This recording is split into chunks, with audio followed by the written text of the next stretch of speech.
The clatter of forks on plates just stopped. In the middle of La Spire, a restaurant so exclusive it doesn't even have a sign.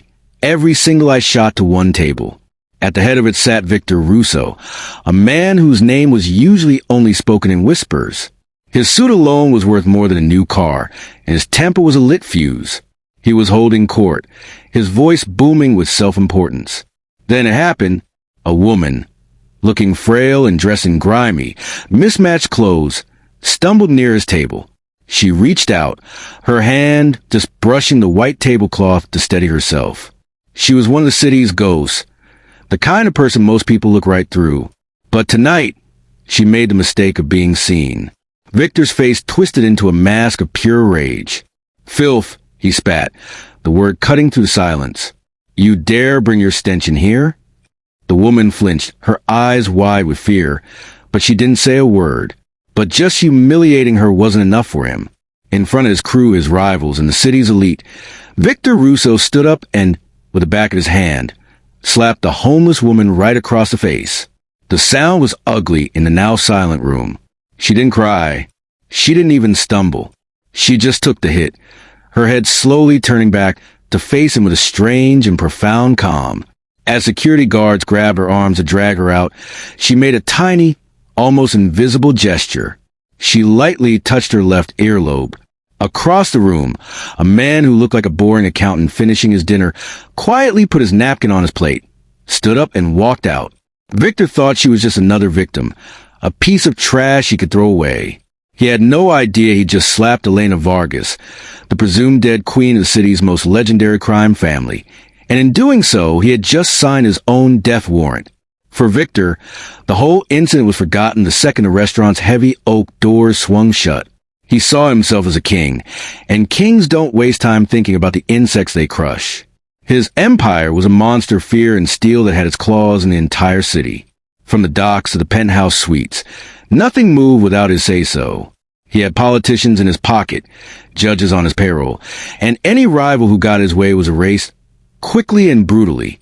To him, power wasn't just a tool, it was who he was. He sat back down, a cruel smirk playing on his lips. "Did you see the look on her face?" he chuckled to his men. "That's how you remind people of their place." His yes-men all laughed with him, their loyalty bought and paid for by money and fear. He thought nothing more of the woman, but the seed of his own destruction was already planted. Later that night, feeling pretty great about himself, he casually told two of his low-level thugs to make sure that piece of trash doesn't wander near my places again. It was just a small task, an afterthought. The thugs, eager to impress the boss, found Elena in a rain-slicked alley a few blocks away. They backed her into a corner, their shadows dancing in the dim light. "The boss says you're bad for business," one of them sneered, shoving her against a cold, wet brick wall. They swaggered and threatened, clearly enjoying the power they had over this seemingly helpless person. Elena didn't fight back. She just looked up at them with the same chilling calm she'd shown Victor. As they turned to walk away, proud of their work, she whispered into the night, her voice quiet but carrying the weight of a prophecy. "You'll regret that." The men just laughed it off as the ramblings of a crazy person and disappeared into the darkness, having no idea they just delivered the final insult that would bring their entire world crashing down. The woman Victor saw was a phantom, a nobody, but the real woman, Elena Vargas, was anything but. She was the only heir to the Vargas family, a dynasty that had ruled the city's underworld for a century. Not with Victor's brand of cheap cruelty, but with a code of honor, respect, and brilliant strategy. Her father, Marco the Gentleman Vargas, had actually been Victor's mentor. He taught Victor everything he knew, and Victor repaid him a car bomb, stealing the Vargas empire and believing he'd wiped out the entire bloodline. But he was wrong. Elena had survived, escaping the city with nothing but a burning desire for justice. She knew she couldn't take on Victor's army directly. He was too dug in, too powerful. So she became a ghost. For one whole year, the world thought Elena Vargas was dead. She gave up her identity, her money, her entire life, and she took to the streets. She became one of the invisible people, the forgotten, the ones Victor and his kind stepped over without a second thought. And from there, she watched, She listened. She learned. She mapped out Victor's entire operation from the ground up. Every dirty politician, every secret ledger, every single weak link in his chain of command. Her homeless disguise was a perfect cover, giving her access to the street-level whispers that tell the real stories. And she wasn't completely alone. Her father's legacy was built on loyalty, a concept Victor could never really grasp. In a small, 24-hour diner, the owner, a man named Sal who owed his life to her father, would leave a hot meal on the counter for her every single night. No questions asked. When Victor's men came asking about the woman after the restaurant incident, Sal just shrugged. "I see a lot of people," he said, his face giving away nothing, protecting his queen without a moment's hesitation. The signal Elena gave in the restaurant wasn't just for one man. It was a spark that lit a citywide fuse connected to a dozen others just like Sal, retired enforcers, data geniuses, financial wizards, and loyal soldiers her father had cultivated for years. They were all just waiting, lying dormant for the day the Vargas family would call on them again. That slap wasn't just an insult. It was a call to war. Victor's downfall wasn't slow. It wasn't a gradual decline. It was a demolition, perfectly orchestrated and brutally efficient, and it began less than an hour after Elena gave the signal. The first shockwave hit while Victor was celebrating a new waterfront deal with a dirty city councilman. As they raised their glasses, the doors to his private lounge burst open. But this wasn't the local cops he owned. This was a team of stone-faced federal agents. They arrested the councilman for racketeering, armed with evidence from an anonymous source, so detailed it was impossible to fight. Victor, named as a co-conspirator, felt the first real chill fear, though his lawyers managed to keep him out of cuffs for the moment. He stormed back to his high-security penthouse, his mind racing. Who could have this kind of dirt? As he paced, his phone rang. It was his top lieutenant, his most feared enforcer, and his voice was tight with panic. "Boss, it's a disaster. The DEA hit 3 of our main warehouses at the exact same time. They knew right where to look. Everything is gone. All of it." Before Victor could even wrap his head around that loss, another call came through, and then another. The Calloway family, a rival crew Victor had nearly wiped out years ago, had suddenly launched a series of smart, well-funded attacks on his remaining businesses. His casinos were hit, his protection rackets crumbled as his men were ambushed, and his loan sharking operations were picked apart one by one. It was like the Callaways had been handed a divine playbook for his entire organization, along with an army to carry it out.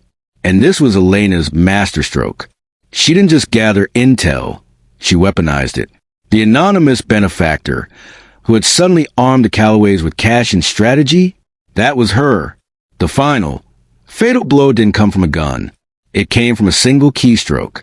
While his street empire burned to ground, Victor got an alert from his bank. His offshore accounts, the massive, untouchable fortune that was a true source of his power, were frozen. A silent cyber attack, launched by a reclusive tech genius loyal to the Vargas name, had exposed his entire money laundering network to international authorities. In the span of just a few hours, Victor Russo's empire hadn't just been attacked. It had been completely erased. His political cover was gone, his muscle was gone, and his money was gone. He was a king left standing in a pile of ashes. The massive mansion, once the symbol of his power, now felt like a tomb. The phones had stopped ringing. His men were either in jail in the morgue, or had simply vanished, their loyalty disappearing right along with his money. Victor Russo stood alone in the dark, a ghost in his own home, the silence pressing in. Then, a soft creak from the grand front door. A figure stepped into the marble foyer. It was her. But this wasn't the grimy, disheveled woman from the restaurant. This was Elena Vargas. She wore a simple, elegant black dress, her hair pulled back, her posture radiating a kind of power that doesn't need expensive suits or a loud voice. The only thing that was the same was the look in her eyes, that same profound, unnerving calm. Victor just stared, his mind desperately trying to connect the dots. The woman, the whispers of the Vargas name he tried to bury, the impossible, surgical way his world had just ended.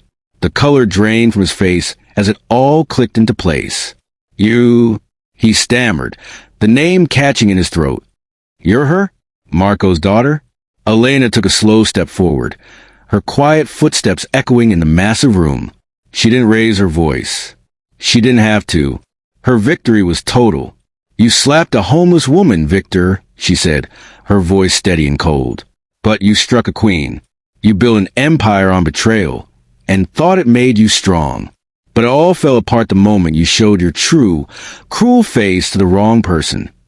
She glanced around at the opulent ruins of his life, a monument to his own arrogance. My father built his legacy on respect. You built yours on fear. And fear is a foundation of sand. With that, she turned and walked away, leaving him alone in the silence with the ghosts of everything he destroyed. She didn't look back. The lesson was complete. Power can blind you to who you're really hurting. True strength isn't about humiliating others, but having the wisdom to show respect. Because you never know if the person you dismiss is the one who can bring your whole world down. So, what do you think? If you love the story of karma and consequence, make sure to like this video and subscribe for more stories where the underestimated rise up and the arrogant get what's coming to them. Comment below with your thoughts. Do you believe in instant karma? And don't forget to hit that notification bell so you never miss the next twist of fate.